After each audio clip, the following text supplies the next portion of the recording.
کہتے ہیں کہ ایک دن شیطان بیٹھا رسیوں کے پھندے تیار کر رہا تھا۔ کچھ موٹی موٹی رسیوں کے پھندے تھے، کچھ باریک اور کمزور رسیوں کے پھندے تھے۔ وہاں سے ایک عالم کا گزر ہوا تو اس نے شیطان سے پوچھا، ارے او دشمن انسان، یہ کیا کر رہے ہو؟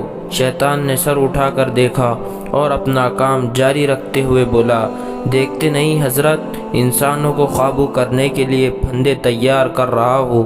ان حضرت نے پوچھا، یہ کیسے پھندے ہیں؟ کچھ موٹے کچھ ہلکے۔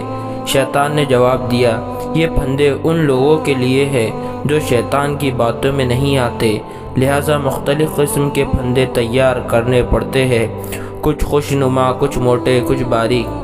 ان حضرت کے دل میں تجسس پیدا ہوا، پوچھا، کیا میرے لیے بھی کوئی پھندا ہے؟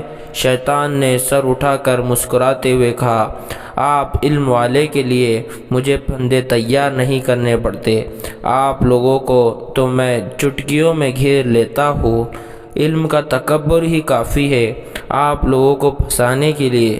ان حضرت نے حیران ہو کر پوچھا، پھر یہ موٹے پھندے کس کے لیے ہے؟ شیطان نے کہا، موٹے پھندے اخلاق والوں کے لیے ہے، جن کے اخلاق اچھے ہیں ان پر قابو پانا مشکل ہوتا ہے۔ ایک حدیث شریف میں ہے کہ اعمال میں سب سے زیادہ وزنی چیز اخلاق ہوں گے۔ اللہ تعالیٰ سے دعا ہے کہ اللہ تعالیٰ ہم سب کو حسن اخلاق عطا فرمائے، آمین۔